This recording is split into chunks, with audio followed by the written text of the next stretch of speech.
আজ সকালবেলা ঘুম থেকে ওঠার পর মনের মধ্যে একটা দুঃখ কাজ করছিল। কারণ অনেক দিন যাবৎ আমার বন্ধু কিশোরীর দেখা নেই, কোথায় গেল সেটাও বলে যায়নি। মনের দুঃখটা কমানোর জন্য বাড়ির বারান্দায় বসেছিলাম। তখনই হঠাৎ দরজায় কড়া নড়ল। আমি ভাবলাম এখন আবার কে এলো, মনে হয় দুধওয়ালা। তাই তড়িঘড়ি করে বললাম, আরে কে গো, দাঁড়াও দাঁড়াও, আসছি। দরজা খুলতেই আমি অবাক হয়ে দাঁড়িয়ে রইলাম। আরে এ তো আমার বন্ধু কিশোরী। আরে আমায় দেখে চমকে গেলি নাকি? চমকাবো না কেন, এত দিন পর তোর দেখা। আজকাল ডুমুরের ফুল দেখা যায়, কিন্তু তোর তো দেখা পাওয়া যায় না রে। কোথায় ছিলি এতদিন? আর বলিস না, তোর কারণে মনটা ভীষণ বেজার ছিল আমার। হ্যাঁ রে, বাইরে দাঁড়িয়েই কি সব কিছুর উত্তর দিব নাকি? এ কেমন আতিথেয়তা তোর! লজ্জায় জিভ কাটলাম। এরপর কিশোরীকে নিয়ে ঘরে গিয়ে বসলাম। হ্যাঁ রে, এবার বল, কোথায় গিয়েছিলি এতদিন? আরে আর বলিস না, একটা গুরুত্বপূর্ণ কাজে শহরে গিয়েছিলাম। তা বাদ দে ওসব কথা। আচ্ছা, তোর কি ঠাকুর মশাইয়ের কথা মনে নেই নাকি? আরে আমি তো এতক্ষণ এই কথাটাই ভাবছিলাম। বাহ, তুই বলে দিলি আগে। আরে অনেক দিন ধরে কিন্তু ঠাকুর মশাইয়ের গল্প শুনতে যাওয়া হয় না। তা আজকে যাবি নাকি ওখানে? কথাটা তো তুই মন্দ বলিসনি। হ্যাঁ, ওখানে যাওয়া যায়। আচ্ছা ঠিক আছে, চল চল, এখনই যাব ওখানে। ও কত দিন ধরে ঠাকুর মশাইয়ের গল্প যে শোনা হয় না। ঠাকুর মশাইয়ের এক একটা গল্প যেন এক একটা রত্ন। চল চল, তাড়াতাড়ি চল। এরপর আমি আর কিশোরী বাড়ি থেকে বেরিয়ে গেলাম ঠাকুর মশাইয়ের বাড়িতে যাওয়ার উদ্দেশ্যে। আরে কিশোরী, দেখেছিস আজ বাইরে কিন্তু অনেক রোদ। হ্যাঁ হ্যাঁ, রোদ তো পড়বেই। এই কড়া রোদে ঠাকুর মশাইয়ের কড়া গল্প শোনার কিন্তু মজাটাই আলাদা, নাকি কি বলিস তুই? হ্যাঁ হ্যাঁ, ঠিক বলেছিস। এবার চল, তাড়াতাড়ি চল, না হলে এ রোদটা যে আরো বেশি কড়া হয়ে যাবে। এটা ওটা বলতে বলতে পৌঁছে গেলাম ঠাকুর মশাইয়ের বাড়িতে। পৌঁছাতেই দেখি চারিমা এগিয়ে এলো। জিজ্ঞেস করলাম ঠাকুর মশাই বাড়িতে আছে কিনা। উত্তর দিল হ্যাঁ। ঘরে ঢুকতেই দেখি ঠাকুর মশাই বসে রয়েছেন। সে আমাদের দেখে খুশি হয়ে বলল, আরে বিভূতি আর কিশোরী যে, আসো আসো, বসো বসো। এতদিন পর তোমাদের দেখা, কোথায় ছিলে বলো? ঠাকুর মশাইয়ের প্রশ্নের উত্তর কিশোরী দিল।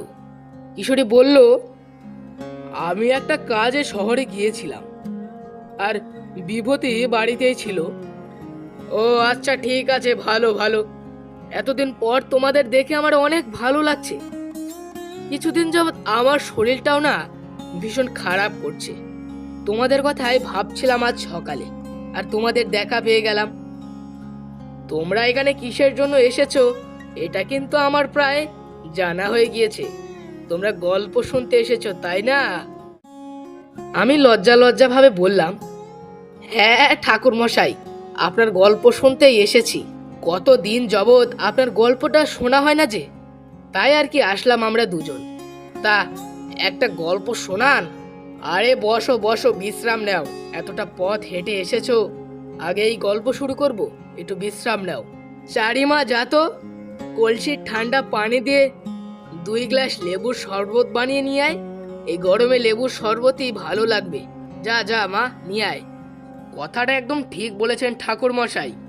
লেবুর শরবত আর কলসির পানি দুটো মিলে পুরো জমে ক্ষীর এই গরমকালে। আমাদের লেবুর শরবত খাওয়া শেষে ঠাকুর মশাই তার গল্প বলা শুরু করলেন। বুঝলে কিশোরী আর বিভূতি, এই গল্পটা অনেক বছর আগে। তখন আমি হীরকপুর নামে এক গ্রামে এক কাজের জন্য গিয়েছিলাম। সেখানে আমি একটা মেলা দেখতে গিয়েছিলাম।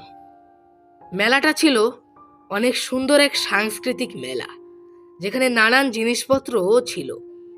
এই হীরকপুর গ্রামটা আবার ছিল আমাদের এখান থেকে ভীষণ দূরে। আমি এখান থেকে হেঁটে গিয়েছিলাম প্রায় 7 দিনের মতো লেগেছিল ওখানে পৌঁছাতে। মেলা দেখা শেষে আমি এখানে ফেরার উদ্দেশ্যেই হাঁটা লাগাচ্ছিলাম।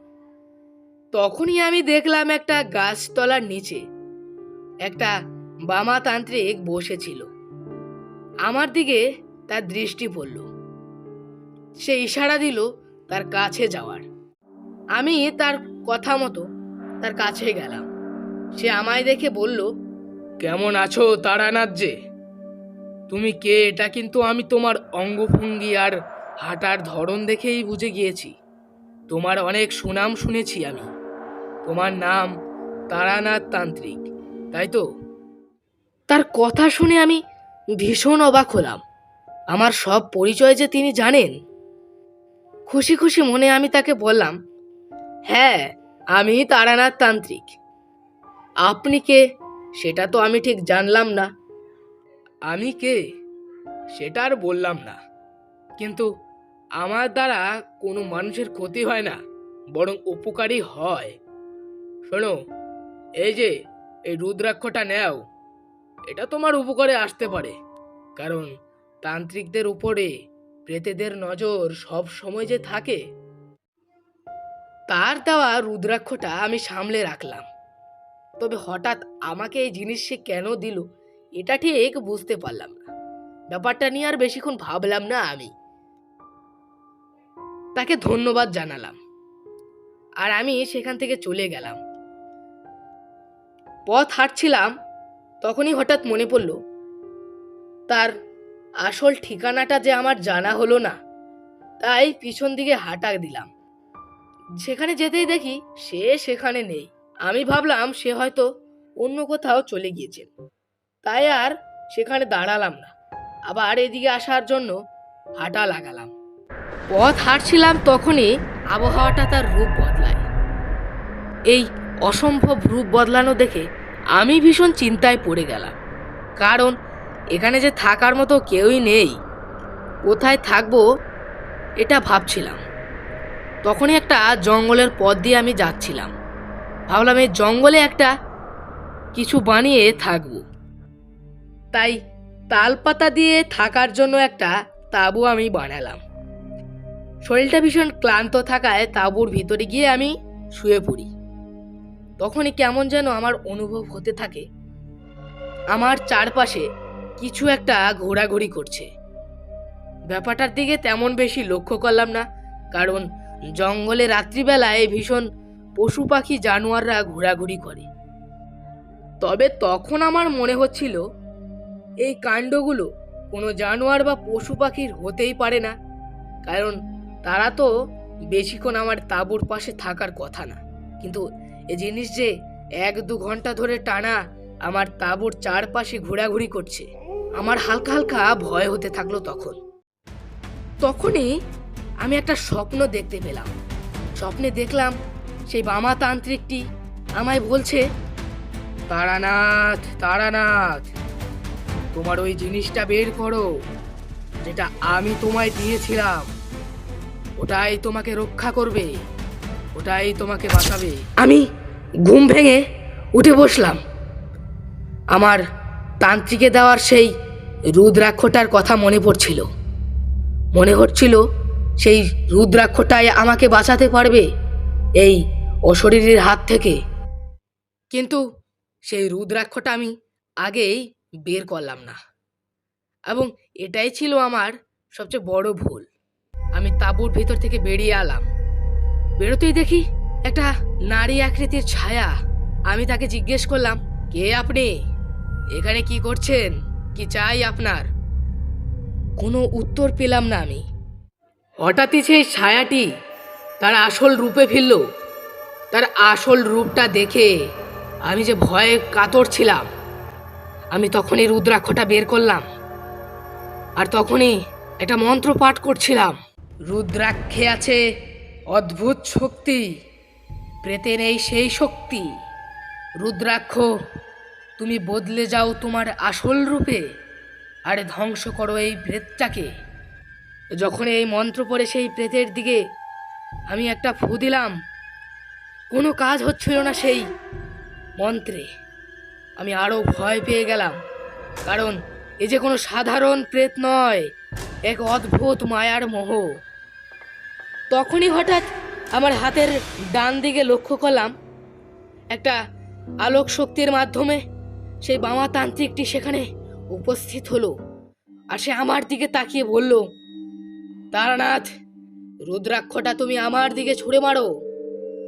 আমি তার কথা মতো সেটি তার দিকে ছুঁড়ে মারলাম এবং সে সেটি হাতে নিয়ে তার দিকে তাকিয়ে বলল, কি চাস তুই প্রেত, জলদি বলে দে। আমি তেমন আহামরি কিছু চাই না। আমি চাই এই জঙ্গলটি মুক্ত হোক। এই জঙ্গলে অনেক অতৃপ্ত আত্মারা ঘোরাঘুরি করে। আমি সেই অতৃপ্ত আত্মাদের গুরু। অতৃপ্ত আত্মারা আমার কাছে তাদের মুক্তির জন্য ভিক্ষা চায়, কিন্তু যে আমি এই কাজটা করতে পারবো না, এই কাজটা তোরাই করতে পারবি। তাই তো আমি তোদেরকে আমার আসল রূপ দেখালাম। তোরা এই জঙ্গলটা মুক্ত করে দে। এখানে নানান প্রেতাত্মারা ঘুরে বেড়ায় তাদের মুক্তির জন্য। আমি এই জঙ্গল মুক্ত দিব, কিন্তু তুই কথা দে এই জঙ্গলে আর থাকবি না তুই। মুক্তির পর তুইও এই জঙ্গলটা ছেড়ে দিবি। ঠিক আছে, আমি কথা দিলাম, আমি জঙ্গলটা ছেড়ে দিব, কিন্তু তোদেরও কথা দিতে হবে, তোরা মুক্তি দিবি। ঠিক আছে, আমি কথা দিলাম, আমি এই আত্মাদের মুক্তি দিব। তারানাথ, এ কাজ শুধু তোমার দ্বারাই সম্ভব। এ কাজ যে আমি করতে পারবো না। এই নাও রুদ্রাক্ষ। তখনই বামাতান্ত্রিক রুদ্রাক্ষটা আমার দিকে ছুঁড়ে মারল। আমি বেশি কিছু করলাম না, এক অলৌকিক মন্ত্র পড়ে রুদ্রাক্ষে একটা ফু দিলাম আর রুদ্রাক্ষটা ওপরের দিকে ছুঁড়ে মারলাম, এবং ওপর থেকে যখন রুদ্রাক্ষটা মাটিতে পড়ল, এক অদ্ভুত শক্তির মাধ্যমে সেই প্রেতটাও এখান থেকে অদৃশ্য হয়ে গেল। তখনই বামাতান্ত্রিক আমায় বলল, এই রুদ্রাক্ষটা আমি তোমাকে আজীবনের জন্য দিলাম। এই রুদ্রাক্ষটা তুমি সামলাতে পারবে তারানাথ। যাও তারানাথ, বাড়ি ফিরে যাও। এরপর আমি সেদিন খুশি মনে বাড়িতে ফিরে আসলাম। আর এই রুদ্রাক্ষটা কিন্তু এখনো আমার সঙ্গে আছে। ঠাকুরমশাই, আমাদেরকে কি সেটা দেখানো যাবে? না বিভূতি, এর জিনিস সব সময় বের করা যায় না। এটা সচরাচর বের করলে এর আসল শক্তিটা যে কমে যাবে। তবে এ রুদ্রাক্ষের মায়াবী শক্তি আমি তোমাদের উপরও ছিটিয়ে দিলাম। তোমরা যদি কখনো বিপদে পড়ো, তাহলে আমার কথা স্মরণ করবে, তাহলে তোমাদের বিপদ থেকে মুক্তি হয়ে যাবে।